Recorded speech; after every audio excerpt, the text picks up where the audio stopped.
Welcome to Lineups and Lures. Join hosts Joe and Chris as they break down the biggest stories in professional and amateur sports and reel in the best fishing stories and tips. Whether it's game day strategy or the perfect catch, we've got you covered. Grab your gear and get ready. This is Lineups and Lures. Welcome back. We're still here with Nicholas Prater for part 2 of our interview with him. So we kind of finished our last discussion talking about salary cap and implications of potential MLB lockout again. You're big into the analytics side. You like talking about the financial salary caps and all this kind of stuff. So what do you think is going to be the route that MLB is going to have to compromise? Obviously, the Players Union wants, I'm not sure they're necessarily angry with these Dodgers type contracts because guys are getting paid. Clearly, we've seen with the Jackson Merrill thing where they literally came out and said, we told him not to sign this contract, which is wild to me. Mm-hmm. But I understand that they want guys to make money. So heading into another year or two from now, what do you think is going to happen with the lockout and how MLB is going to find a compromise when it comes to player salaries or a salary cap or a salary floor? If they take more like an NBA model where it's a percentage, how do you think this is all going to shake out? I think if MLB continues to make more money and hence the players will tend to make more money and the minimum salary continues to raise, the median continues to raise, I don't think there will be too much of a lockout in terms of salary-wise. The only thing I can only think about is the minor leagues. I know that was the big piece of discussion last time, which were they actually, Major League Baseball, Minor League Baseball used to be two separate organizations, which is why there was a lot of issues with some of the Minor League Baseball stuff, and they cut down a lot of those teams to help put more time and effort into these other teams as well. Oh, come on. They cut down on the number of teams so they could pay the players what they wanted to be paid. Right. So, hey, if you want to make $20,000 a year instead of the $7,000 that you were making, that's fine. We're going to cut a third of the teams. Exactly. Which made indie ball really good. And in some sense that, now you gain these guys who probably should be affiliated ball that are moving to indie ball, which makes it even harder to break into the game of baseball unless you are fast-tracked into it. Yes. So, but going back to the financial part, I and I'm not a financial advisor. This is all speculation based on, my personal experience and, hearing this in day-to-day life. At the end of the day, a lot of it's either workplace environment when it comes to that's now for baseball. What does that look like? That would be where more the minor league would come in. Well, they were not in the most hospitable places. You were the conditions were absolutely terrible, but it's a grind and all that, and so they've gotten better since the last CBA. But on the major league level, I don't see too much of it. The only thing I can think of is if they go, there's a problem with the A's. They're not spending money. Used to be the question. I think they're going to spend money once they go to. They got their way. Let's talk about Pittsburgh. Okay. I mean, there's already rumors flying that Paul Skeens is on the trading block, which is crazy after year 2. But it seems very clear that they are not going to be willing to pay him what he should be making. Was that Bubba Chandler behind him too? So they have that on the back of the mind. And Jared Jones is he just had Tommy John today, but he'll be back. I mean, they're not looking to win. No, they're not looking to spend the money to win. So it just sucks. You get a guy like Paul Skeens and they're just going to ship him out before they even get to truly embrace his greatness. Also, what is all this talk that Paul Skeens shouldn't be the one that's saying why is he the one that's saying anything about why is he the one? It should be the older guys. It's Paul Skeens is your stereotypical, not stereotypical. You're a model. He's patriotic. He's a patriotic baseball guy that actually lived what it takes to want to do for his country. I mean, he was Air Force, right? Yes. Yeah, so he did that route, and I think he said in multiple interviews he says once he's done playing, he'll wants to go back into the military. And so he's not a type of guy that's just going to be flashy and show up, and just run his mouth until it dries. Like, I think he's a type of guy, when he speaks, he means it. Or he speaks is only when he absolutely has to, not just to create buzz on the internet. So when you get asked in your press conference as the main guy, because, everyone's talking, that's what the big news that's coming out of Pittsburgh, Paul Skeens. Of course, the media is the one that's talking to him. It's not like, the GM's like, hey, Paul, you got to go up there. I need you to say something that's not going to make me look bad here. He's the media that nowadays are going to just say whatever the heck they want in order to get a clickbait or a soundbite out of you.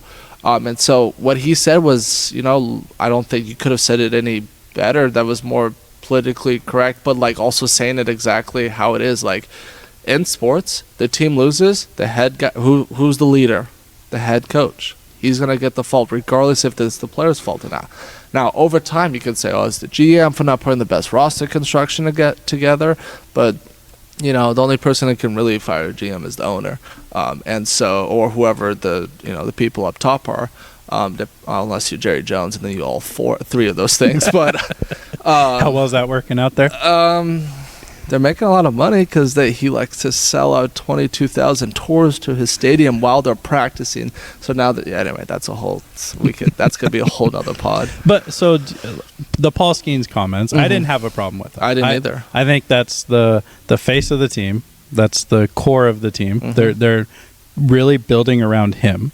There's no other pieces. Right. Do you think he was calling out more of his teammates for not performing well, or do you think that was more a call out to ownership going, yeah, great, you fired our manager, but this clubhouse is not a team that's going to win 54% of our games.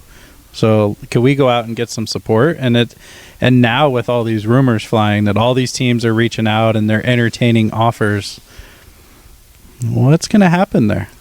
I feel like they want to rebuild again, which doesn't make sense because I feel like they were already doing that. I think they're still in a rebuild. But like, how many years of a rebuild do we have? When was the last time they made the postseason? It's been a few years. Yeah. I mean, I remember when I was playing for PBC. It wasn't a 20-year drought like the Mariners. No, but, I remember when I was playing for PBC, they were like at the top because they had the MVP McCutcheon. And all that, and I don't know what it is. It's whether it's really bad, and I'm talking like I actually know what's going on in anything, so I'm faulty of my own criticism of people not knowing what goes on into the office because I'm doing it right now. Yeah, but we can speculate. That's the fun of being in this position. It has to be like, building for the future. So and I can't think on the top of my head. Sometimes when teams get into this issue, is they spend a lot of draft picks, they spend a lot of draft capital, some youth in order to win now. I don't remember the Pittsburgh Pirates spending doing these big flashy deals to win now. So I don't think it could be that. Not like the Milwaukee Bucks. But now it's like, what else could it be? Could it just be poor player development? It could be. Could it be? I don't think it's that, because they got an excellent guy working in the biomechanics lab, working with all the pitchers, Baxter Halligan. Okay. He's fantastic. Okay. So I don't think it's a player development issue. Yeah. I think it's a talent issue. Right. I'm trying to go throughout all the aspects of the building a program. If you don't want to spend money, and this goes back to the salary cap discussion. So how do you get teams like Pittsburgh that has the best pitcher in the game? How do you get a team like Baltimore, which this conversation has changed a little bit with Adley not playing at the caliber he did for the first 2.5 years. Right. But they're not going to go. They've already said they're not going to go renew or re-sign Adley and Jackson and Gunnar. Like, there's going to be cuts. Yeah. Unless they take team-friendly deals, which we already kind of talked about that. Mm-hmm. So you got Colorado not trying to win. Right. Pittsburgh doesn't want to spend money, trying to save as much money as possible. Athletics starting to spend more money because I think there's a lot of pressure that they need to be a playoff team when they get to Vegas. They have to. They have to be, or that plan doesn't work. No. So how do you get these teams where you have the Dodgers spending ungodly amounts of money, deferring a lot, but still have the highest payroll one of the highest payrolls in baseball this year. How do you get them and the team like Pittsburgh that refuses to pay? How do you get those teams to be more competitively balanced? I feel like you have to give some sort of incentives, and I don't know how that would look like on a more macro scale. So if people don't know about players on the team, they won't buy their jerseys, they won't root for them, hence there's not as much revenue that's going into these organizations. Which is why everyone knew about Mike Trout but didn't get to see Mike Trout because he was on the West Coast and the other half of the country was to bed when they couldn't watch him. And it's the problem with the West Coast sports and the East Coast being 3 hours ahead. But, if you don't put some of these teams in front of people's eyeballs, nobody's going to see them necessarily per se because the media is going to go after... your Paul Skeens is going to get 5 posts a week about him. Zion Williamson, when he came up, he got like 16 posts. Wemby, LeBron, isn't Skeens on the cover at MLB The Show? He is. Yeah. Him he's and the first Ellie and somebody else. Second player to commit to Team USA for the World Baseball Classic. Exactly. So, but that's one guy. Yeah. Now you got McCutchen, but he's nowhere. The most publicity the Pittsburgh Pirates got was that 20-year-old that got served alcohol and fell off right center field. That would be like 1A or 1B. I think removing Clemente Wall.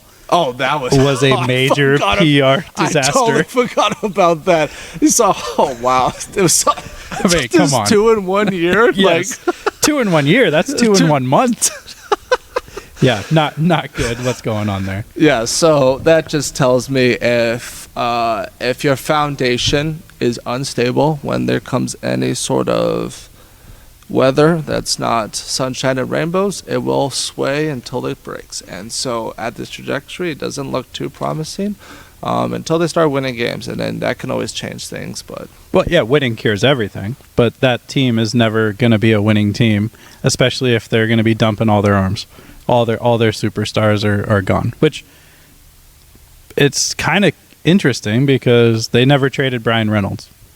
He had a ton of trade value the last couple years. Yeah, never moved him. I definitely thought Mariners should have gone after him at one time. He would have fit our model. Mm-hmm. Now you have these pitchers, and now you lose Jarrett Jones to Tommy John, so you lost one of your big arms, and obviously they have a bunch of guys coming up. But it's like if you weren't willing to trade Brian Reynolds, why would you then be interested in trading Paul Skeens? But those two alone aren't going to win you baseball games. No, but I think Paul Skeens' value being... It's Shohei level, almost. He's getting to that point. I think, what is it, the stat he had? It's a very Felix Hernandez stat. Where he had less than 4 runs given up in his first X amount of games and had 0 wins in that. That is the most Felix Hernandez stat that I've ever heard. So yeah, that was crazy. What was also cool, giving a local shout out, was the Mick Abel-Paul Skeens matchup earlier this week. And Mick Abel getting the best of him. That was pretty awesome. And then being sent straight down.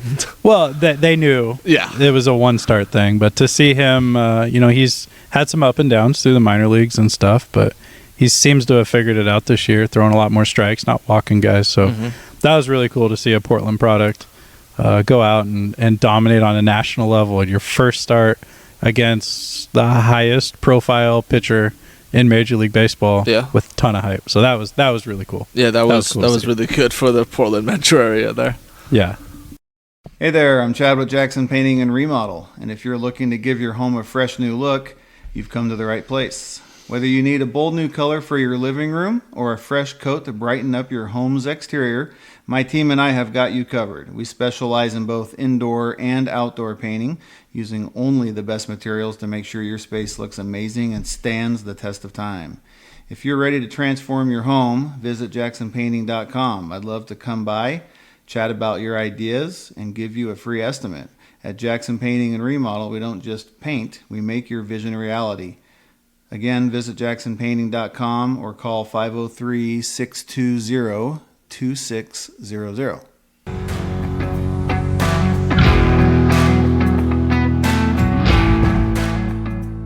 Let's get into some football. Okay. So, what are your thoughts on the Seahawks draft? I know you're a big Seahawks fan. So, are you happy with our quarterback pick? The guard was a no-brainer. Mm-hmm. That's a great move. You can't argue that one. The safety was a steal. Fantastic steal. Uh-huh. So we don't really need to talk about it. I think we're going to agree on that. What are your thoughts on the Alabama quarterback? And I don't think this is a hot take. He's the highest ceiling out of the quarterback class. His physical tools are one-on-one in the sense in that class. There was a metric that they came out that they do on every quarterback who gets into who's eligible for the draft class. And he had a 99 or 100% star protected rating. Lamar Jackson had 100, Jalen Hurts had 100, Josh Allen had 98. So stuff like that, and it might have been 99, but stuff like that tells me with the proper development, he doesn't have to start day one. Sam Darnold will come in. I know a lot of people that's just a lateral movement. It is and it isn't. It gives you in the sense that instead of paying a 34-year-old $40 million, now you're playing a 27-year-old who has still something to play for. Not that Geno Smith doesn't. It's just different. Yeah. And he's come into a system with the OC. Kubiak, is familiar with Darnold, so there's a familiarity there. You still have your two-headed monster with Walker and Charbonnet. Now, granted, I have a feeling that one of those is going to probably, and I'm going to guess Walker is going to be the one that gets traded, because you still have that Damian Martinez that they drafted, another steal late in the draft, who was on a lot of people's higher on the draft board, very explosive guy. Out of Miami, and then you have by way of Oregon State. Exactly, Oregon State. Yeah. Hey, that was back when the football team was good. When you mean there. the Rogers twins? Sure. Yeah. So you have that, and then I think that he's gonna have a lot of time to develop. You see, Jordan Love sat the first year. Patrick Mahomes sat pretty much the first year. Jared Goff sat the first year. Now, is Jared Goff is a Pro Bowler. And Super Bowl champion. Super Bowl champion. You can't take that away from him. And, he had the time to develop. And it's just nowadays you get the Bryce Youngs of the world. First overall pick. They traded a fortune for him. For that pick to get him. And now you have all this pressure on a guy who's he is undersized. Coming out, not that Bama didn't have enough pressure. It's just different level of pressure when you don't have the talent pool that Carolina has compared to Alabama. And so understanding that these quarterbacks need to develop, and there's a reason why these guys are so high and then they fall so far. I mean, Sam Darnold was a prime example of this when he first got drafted. Was a third overall pick for the Jets. It was pretty high. Yeah. Geno Smith was in the same exact boat. So, it just when you rush it's a different game once you get from college to the pros. It's completely different until they realize it, and that's why I'm really excited about Jalen Milroe. I mean, he's already shown signs of improvements. They're gonna still use him in packages where you're gonna use his athletic ability. Now he can still feel like he's a part of the team. Give him the confidence, because once you take away a confidence on a player, it's going to take them a lot more than just, you got a kid, in order to get going. And so building that confidence in those packages where he doesn't have to think about, the specific schemes, reading the defense where it's more reactionary for him, he's going to be able to go on gut instinct. And when people play on instinct, they tend to play pretty well. Well, and he's going to be able to play to his strengths. His strength is using his speed, probably getting out of the pocket. Maybe not like the option like you run in college, but he's going to be able to make some things happen with his feet. Yeah. And that's playing to your strengths. You're not going to sit in the back of the pocket and just get drilled constantly like you Caleb would Williams. Be. Well, like you would be in a lot of other teams. I mean, if he would have went to the Jets or, some of these Browns, you're running for your life. Yeah. Speaking, I know I thought of the quarterback that just got pummeled this first year in terms of quarterback kids. Caleb Williams was up there. That was crazy what came out the other day, a couple of weeks ago, when his dad came out and said he did not want to go to the Bears so badly that he would have. Now, I don't know if this is a rumor or anything, but I've seen it more than twice on at least a couple credible sources that they said that he would rather have gone to the UFL to avoid playing for the Bears. Now, I don't know if that's 100% accurate, but like it's kind of crazy to have that sort of power and impact in order to even like consider something like that, because I don't think you would ever hear something about something that like 15 years ago, even rumored. What do you mean? Eli Manning. Oh, that's right. That's the one example. Came right out and goes, I will not play for that franchise. Don't draft me. Well, they drafted him. Mm-hmm. Yeah. Okay. You got me there. You have a good point there. So there is a history to it, but I just think it's just different. Milrose in just a great situation where he doesn't have to go in and play. He doesn't have to go play year one. He doesn't even really need to play year two. Yeah. Like I think if we get 2 good years out of Darnold, we're looking great. Let him sit there, learn the system, get adjusted to NFL life. Like you said, you get him in for a package here and there, 5-10 plays a game, max. Mm-hmm. He's going to be a lot better situation in 2 years and come in ready to take over that team when Darnold's going to be getting a little bit older. You know, we're 2 years, probably 2 years away from being a true Super Bowl contending team. We're close. I think I saw we're expected to go 3-something this year.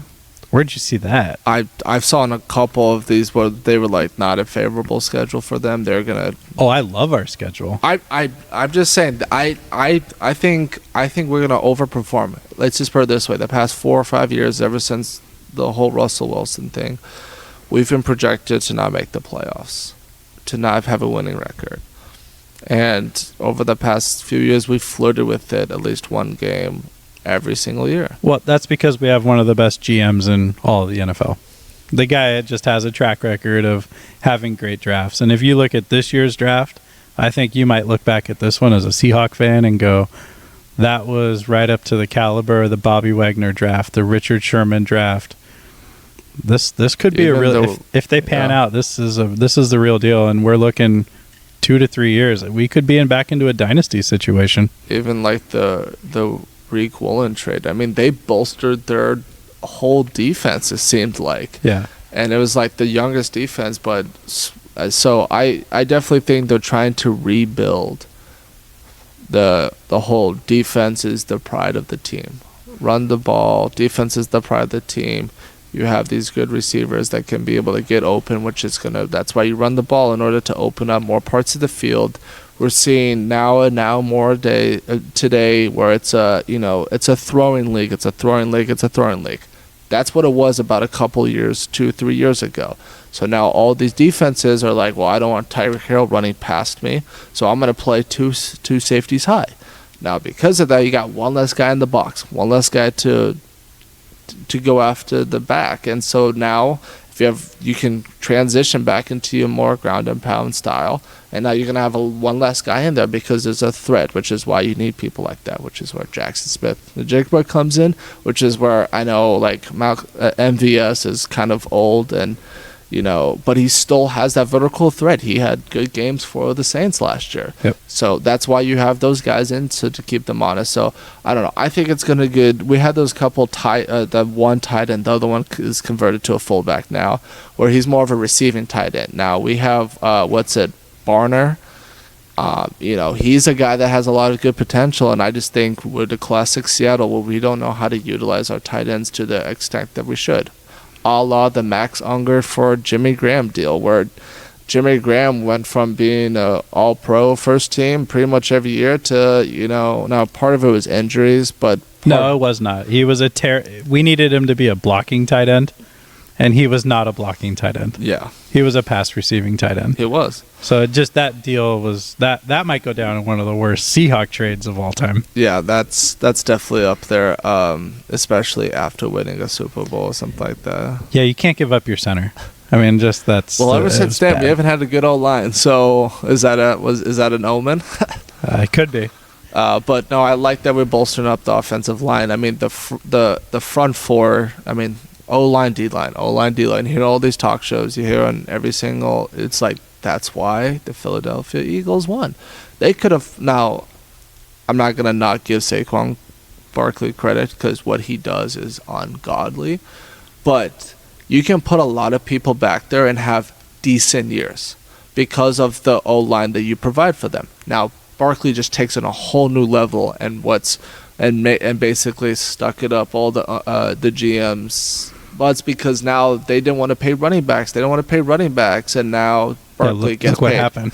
Henry got paid. Like, all these running backs are now getting their value, which is really nice to see because, it is the whole adage of, well, you can just replace a running back in 2 years. They're going to be touching the ball all the time. They're going to be getting hit all the time. Like, there's more chance for injury. But, yeah. Yeah, it's an interesting thing because the NFL has definitely transitioned to be more of a passing league. Mm-hmm. Of course, they want high scoring. They want big numbers. They want the quarterbacks, obviously, are the face of the league. Right. But when you hit, like, December, scores start dropping. Teams start running the football. It's cold. It's wet. Mm-hmm. Field conditions aren't great. It's a running game. It's ball control. It's how good is your offensive line, your defensive line being able to stop it, and that's the way the NFL is now. Like, the playoffs are definitely run heavy, which that's why I was kind of shocked that the Ravens didn't advance more with Lamar and Derrick Henry. I mean, that's a 1-2 punch that's unparalleled. Because I don't think Hurts is quite the runner that Lamar Jackson is. Different type of runner. Because they got shifty. the push. Yeah. Which is now apparently going to make it another year. Which, what do you think about that? I'm out. I'm done with it. You don't like it? I don't like it. Okay. Now, I like this. What's the rule that you're going to make that's going to make it not be apparent? Because what the Packers proposed is that there's no pushing or pulling at all. Because that was the rule up until 4 or 5 years ago. Okay. It was you were not allowed to push and pull. I think you go back to that. Okay. This isn't rugby. This is the NFL. But it's football. And how do you stop it? You saw what happened. Be better than them. How? Okay, the Bills. They tried to push against the Chiefs. Guess how many times they did it when they needed to? Maybe once. They got eliminated because of it. But you saw also in the playoffs where they jumped off sides like 3 times in a row trying to stop it, and then the referees literally warned them, like, we're gonna award them a first down. The only thing my question is it feels like an unstoppable play because all you have to do is hard count, and you're probably going to get somebody jumping off sides because that margin of error on that line is so small. Yeah. They're already crossing over. So I feel like it gives a unfair competitive advantage to the offense. Because the only way to stop it is to get lower than the offensive line. Okay. And the only way you're going to be able to do that is being able to get off the ball first. So one hard count, plays over. So is that in terms of roster construction and development of a team and understanding how to move as one, or is that a specific play that's causing it? Well, I'm not going to construct my roster to stop a 1-yard play. No, absolutely. But that's why you have your big boys there for short yardage situations. Not saying with a 1-yard play, but you have your big boys come in on third and 1, 3rd and 2 in order to stop it. I don't mind the quarterback sneak. Yeah. Let's run the quarterback sneak. Let's run the tush push without the pushing of the quarterback by who? So just the tight end? Massive guys behind you. So what's going to stop me from just motioning over the tight end to be the guy? That's as long as he's in front of the quarterback, then I don't have a problem. My problem with the rule is that you have Saquon Barkley who squats like 1,000 pounds. Yeah, basically. And he's back there in college. Yes, he's back there literally just lifting up his quarterback and shoving him through the hole to score. And if not only is he doing it, but you also have somebody else that squats just as much as he does. How do you stop that? So what's the difference between Marshawn Lynch when he was getting in? You would have the O-line guys pull up behind him, and he would be fending off three dudes at around the 4 or 5, and then you push him into the end zone. But at that time in the game, or in the rules, that you were not allowed to push and pull. Right, but you can do it now. So but my that's question, why I'm saying let's go back to the way the rule was. so that you have to gain the yardage on your own with front blockers. You can't have somebody behind you just moving the entire pile. 2-on-1s, 3-on-1s, and so if you're a lineman behind them, what do you do? Just stand there and say, "Oh, that sucks, buddy." Well, there would be no lineman behind him. I'm just saying. I guess if you pulled. Yeah, if you had a pull situation, outside zone, that's my only problem with it. It also seems like the people and are you punishing the Eagles for finding something that's it's a non-football play. You hike the ball, you try to get a yard. QB sneak, you got people pushing on both sides. It's the same thing if the running back is at the goal line and they on a 10-yard run and it's just same but different. The only thing I could say is that you have to be about 4 or 5 yards behind the quarterback before you push. That's the only thing that if you want to have some sort of compromise on that, because now you at least give them the front two nose tackles to be able to press and give them a chance. Give them a chance. That's the one way if you want to kind of slow it down that I think we'll be okay with. But taking it all off kind of takes, it's rugby, but it's just organized mass moving in one direction. So what's the difference between you hit sticking someone in the perfect way? You know what I mean? It's obviously different, but if you use the proper technique, you reign superior. That's what it is in sports. Yeah. You know what's really crazy? Is that everybody is arguing, and I guess the owners' meetings got pretty passionate. There was some pretty good arguing going on. 2 votes off. Yeah.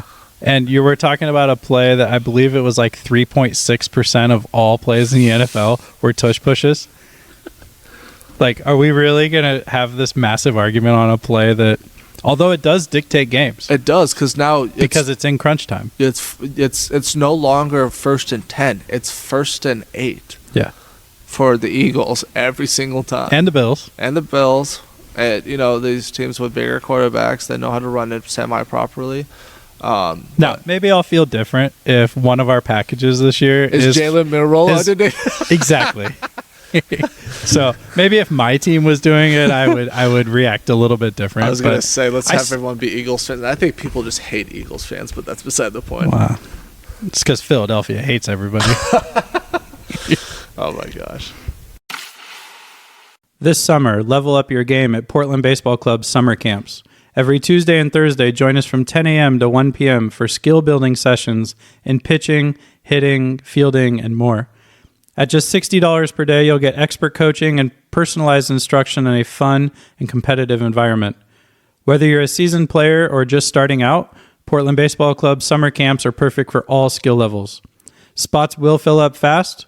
Register today at portlandbaseballclub.com.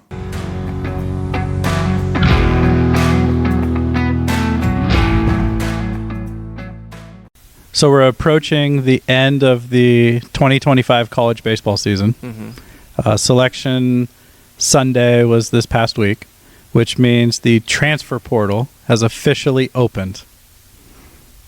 I haven't checked it yet. Could you imagine how many people are probably in that portal right now? Probably more than should be. How many do you think per day are entering the portal? I have no idea because my numbers are skewed from basketball and football when they had theirs. I would not be surprised if there's over 1,000 players going into the portal every day this week. That's pretty realistic. That's a lot of players looking to move on. I mean, that's a lot of teams moving on from players as well. Yes. So what do you think it's more of, though? I think it's a combination of both. Mm-hmm. I think a lot of coaches are committing kids earlier, which now we're back to that end of the junior year before you can truly commit, which is cool. I think that's great.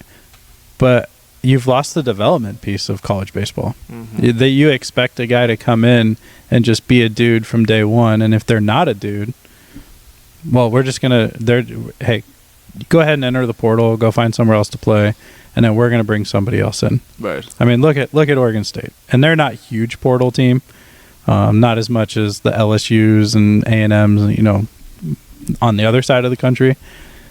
But you have Kyle Gernetti that comes in, plays shortstop 3-4 years, plays really well, graduates. You know, if I'm a freshman and I'm coming in and the starting shortstop is a junior, man, I'll sit behind him for a year, get an opportunity as a sophomore to try to earn a spot. Maybe I earned that spot as a sophomore. Maybe I split it. Now I earn that spot as a junior. No. So they just go out, get Elijah Hainline. Comes in 1 year, plays shortstop every game. Hainline graduates, gets drafted. Well, now they bring in Arquette. 1 year. Going to get drafted. Who are they bringing in next year as a shortstop? So it just kind of like repeating that cycle of, I feel like the player development side is struggling because if you're not ready to play on day one, they're just going to move on to the next guy in the portal that, you know, maybe he didn't play at Oregon State. Maybe he played at, you know, a smaller D1 program, but he played every single day. Right. Well, you're getting a ton of experience there. So what are your thoughts on the portal as far as that goes? And then I have a follow-up question that I think is more interesting. I think the portal was originally meant for those who are in a no-win situation, you know, or a situation where they need to move closer to like a family member or something. You know, it's more for some sincere reasons. Now, ever since the NIL collective has come about, that has really geared towards free agency more than a transfer portal, which I'm not going to lie, I don't blame the athletes sometimes, because if you grew up from, you know, someone who was struggling, you know, didn't have money, and then all of a sudden get a chance to be able to have life-changing money, not just for yourself, but your family. Now you're thinking about the emotional piece of it. I get to retire my mom. I get to retire my dad. And, like, even, you know, that stuff can really, like, motivate you in order to get to those monetary values. And, you know, in that case, like, I don't blame the person at all, because at the end of the day, if you don't take care of yourself, nobody will sometimes. So, but on the flip side of that, the whole thing was just so that these athletes can get value based on what it is, what they're selling the games because of them, the commercials they're in, the, you know, the jerseys they wear. I mean, you know, it's kind of unfair to these athletes sometimes when they did back then, when they didn't get paid for something that they were producing that was making money for the university. So the university's benefited. Now these kids are kind of benefiting it just through clout and fame, but not real anything like that. So that's just where we blur the lines between all that. And, you know, it's a big chaotic mess. And it's hard to understand for some people, which is also why SMWW has NIL courses. Quick little promo there. I mean, it's a whole system that, like you said, you started. It was created for the no-win situation for a player. A coach leaves. Coach gets fired. New coach comes in, wants to clean house and basically start all over instead of taking the adopted players that were already in the program. So, like, that was the intent, I think, behind the transfer portal. I need to go home. I want to be closer to my family, all those sorts of things. Now it's turned into the Wild West of how much money can you offer me? You have players and, you know, the football side of things that are walking up and going, hey, I'm thinking about entering the transfer portal unless you can pay me $450,000. Oh, I'm not going to pay. You're not going to pay me that? Okay, I'm going in the portal. And I'm going to go try to find that somewhere else. So they're all trying to make their money, which makes sense. But then you look at the Tennessee quarterback, you know, takes a massive pay cut, going to UCLA, right? UCLA?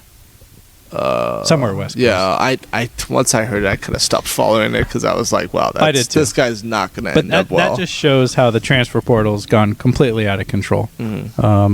I think it's good in the right situations. Yeah, I think there should be some limitations. But here's my follow-up question: is I don't think it's going anywhere, but I think the timing of it is terrible, because if you're one of the top 64 teams in the country, you get screwed. You're playing for the right to go to the College World Series, and now all of a sudden there's thousands of kids entering the transfer portal, which you know you need to recruit from, because recruiting at the college level today is, especially in baseball, you recruit the portal. Mm-hmm. Then you recruit your junior college guys. Then you're recruiting your high school kids, like in that order, in that timeline.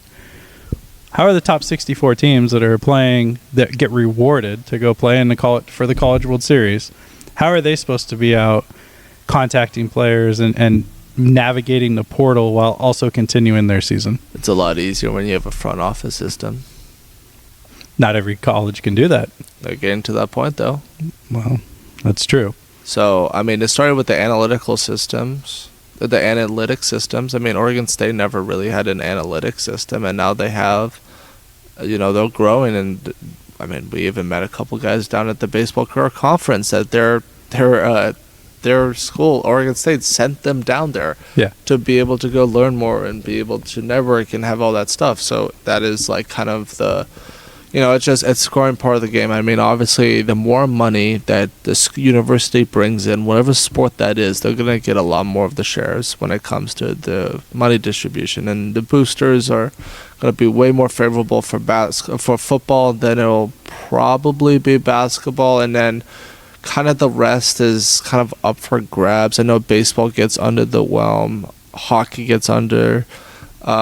It's kind of unfortunate, but I mean, what was that one example from the Michigan guy? They were in the NCAA March Madness tournament, and he goes, "I want to transfer." But see, that's why I think the timing is it's wrong. terrible. It should end in football. You saw it all the time of guys, I'm going to hold out because I'm going to enter the portal and do all this stuff. Like, why can't they just set the football players cannot enter the portal until the day after the college playoff game, the national championship. Yeah. College baseball players should not be able to enter the portal until the day after the College World Series final. You're probably going to see a bigger influx of players at that time, but everyone's on an even playing field. Mm-hmm. I think that maybe gets more of these guys to stay with their teams versus just jumping ship. I mean, you make a run at it, you never know what might happen. Kids wants to stay. They got to experience what the national championship and the college football playoffs, and you get to experience a super regional, and a super regional at Goss Stadium is electric. That's a ton of fun. I mean, Jalen Hurts, when he was at Alabama, he got replaced by Tua. He did. Did he transfer that next year? He did not. No, he stayed. He stayed. And he didn't play the whole season. Then Tua broke his hip or had a hip strain or something like that. He came in and he had an amazing playoff run. And then he went to go to Oklahoma, and Oklahoma afterwards. God, I hated that when I was at Baylor. And had a really good career there, and then now he's in the NFL and is a Super Bowl champion. He's making a ton of money. People say he's not bad looking. Like he learned what it was for failure, and those are the type of lessons you don't learn when you're in the transfer portal. It's like, this sucks, I'm gonna go somewhere else. This sucks, I'm gonna go somewhere else. And there's no accountability. And that's kind of the foundation of like the next up and coming generation of athletes, which is where I think a lot of people get turned off by these newer athletes because, they're flashier. I don't have a problem with flashy. If that's how you want to express the way you play in sports, all about do it.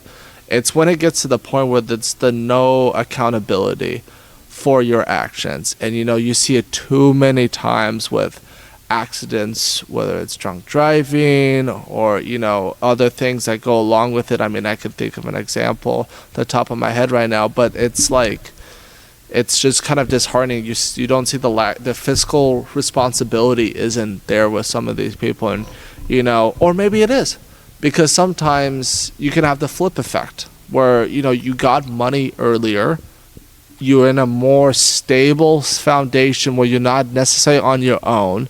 You learn how to manage your money, which I think all college universities, if they do this, they should mandatory have their athletes take some sort of, financial advice. Absolutely. Because there is absolutely no way that you're going to trust an 18-year-old kid with $4 million. And, and so just having that understanding so that when they get to the professional level, they know how to handle themselves better. Now, are they going to be more responsible that way once they get to the pro level? They could be if they handled it properly in college, because now they're in year 3 or 4 mentally developed when they become rookies in pro ball than if they were like initially rookies in pro ball mentally and physically as well. Yeah, and you're starting to see this, like you said, trickling down to younger levels. I mean, in Oregon, you can basically transfer high schools whenever you feel like it. You don't like a coach, you don't like a program, you feel like you should have been playing more, I'm transferring next year. And now you're seeing it down to the youth levels where, you know, we're filming this in the end of May, and we're already seeing tryouts for next summer's baseball teams by a bunch of clubs. Jeez. So you're expecting these kids and families and encouraging them to go try out for a team in the middle of June when you're halfway through your baseball season. So now you're encouraging people to be 1 foot out the door. Doesn't that just ruin your entire team dynamics? It does. By doing that kind of stuff? And I think the portal's the same way. I mean, you know, there's guys sitting in these programs going, God, I just can't wait for the season to get over. I'm going in the portal. You know, I'm going to go to this school and this school and this school, and I'm going to get this much money. And you got to know that that's playing a little bit in the locker rooms. Yeah, and I know when things don't go your way, regardless of the situation, whether it is your fault or not your fault or just the deck that you were dealt. I mean, I can know, like, personally, when I've transferred a couple of times, like, it was always like, well, I kind of see the writing on the wall, but I'm not just going to quit. I know, and even if it was like senior year, like I know there was some people who, you know, just they just didn't feel it anymore. That's totally like if it's your life, you live the way you want to live it, and there's no judgment there because if you felt happier afterwards, then that was the right decision for you, right? Because at the end of the day, you just want somebody to be happy and mentally stable because of it. Some people just can't, you know, and it's separate where like if they don't have that understanding of like, you know, the team, like what it is to be with your brother. What does it mean to wake up at 5:30 every morning and work out, knowing that you are aching, you're sore, you have 3 papers you need to do. You need to study for a cumulative exam that dates all the way back to September and it's May, and it's, you know, it's just all about growing up because there's going to be the funniest thing though, you know, now getting to the adult-like world. Now adulting more, actually paying bills that are automated payments. Shout out automated payments, so I don't have to worry about it. Just as long as there's money in there. Is that there's way more fish to fry. Like if you felt the way you felt when you were when these things happened when you were younger. I mean, as a kid, you dropped your ice cream cone. You thought you were gonna get shot. Yeah, the world was over. It was like somebody was like. It was like there's nothing, you had no life to live. And then you were fine 15 minutes later. It's the same thing. So it's just a progression in each individual's like journey, and everyone handles it differently depending on who you are. But, you know, as a realization, like, you know, I'm glad I had that experience, and I'm glad that I stuck it out whenever I did because, you know, I did it for my teammates. You know, you just have to find a way and a passion for you to be able to keep going forward because, you know, you signed up for something. I hope you stick around for it if you truly want it. Well, yeah, because you're learning life skills through your sports. Yes. I mean, sports is a microcosm for life. Exactly. Way less stakes unless you're in the big leagues, and there's a lot of money at stake. Correct. Well, yeah, I don't see the transfer portal going anywhere. I would like to see it become less of a distraction during the season / the championship season. Yes. But it's not going anywhere. I mean, it's only going to get crazier. That settlement's coming out here soon. Which might solve some things if it really becomes a $20 million cap and per university. What I heard is that they know exactly what they want to do. They just need to put it in writing. Yeah. What is the exact rules you're gonna do that's not gonna screw over? Right, it's gonna screw over some people, but what are the rules that you're gonna put that are foundational? But I mean, they didn't even have spring ball for some college teams because they were so worried about other teams going in and recruiting and trying to get them to enter the portal. But then also, or it's the flip side. Well, not flip side, so maybe you do want it in this case, but what if somebody doesn't pan out and they end up being a little bit softer than you thought they were? And now you can go in and get someone else. So it's just this whole bunch of mind games that, you know, The difference, though, between the free agency in pro ball and the free agency, quote unquote, in college is that when something goes bad free agency wise in the pros, you can blame the front office.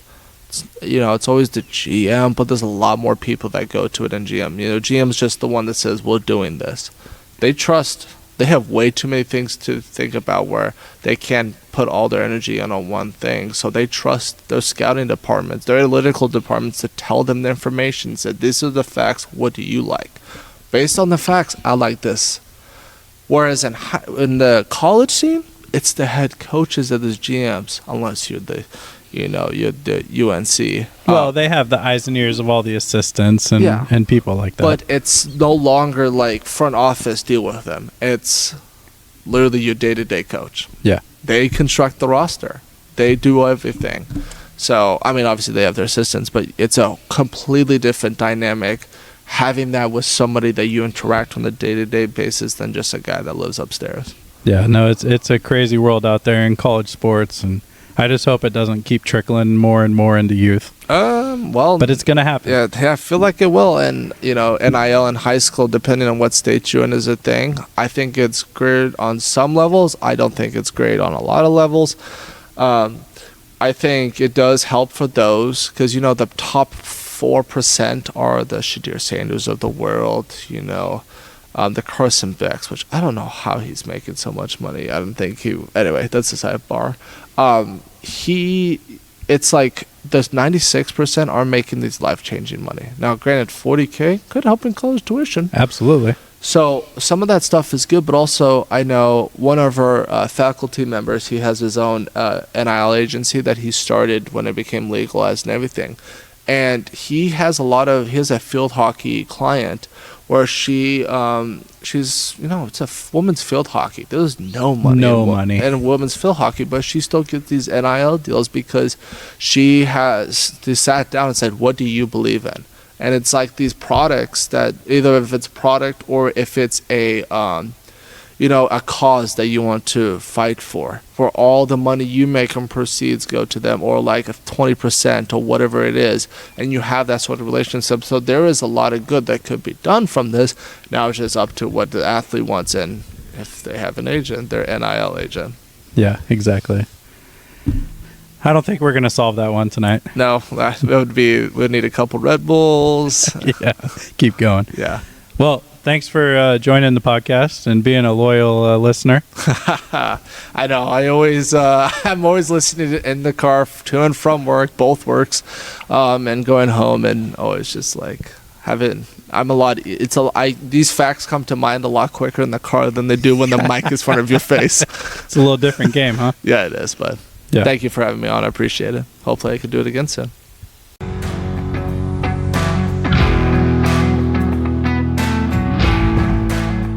Enjoyed Lineups and Lures? Like, share, and rate the show to help us grow. Don't forget to subscribe so you never miss an episode. Thanks for listening, and catch you next time on Lineups and Lures.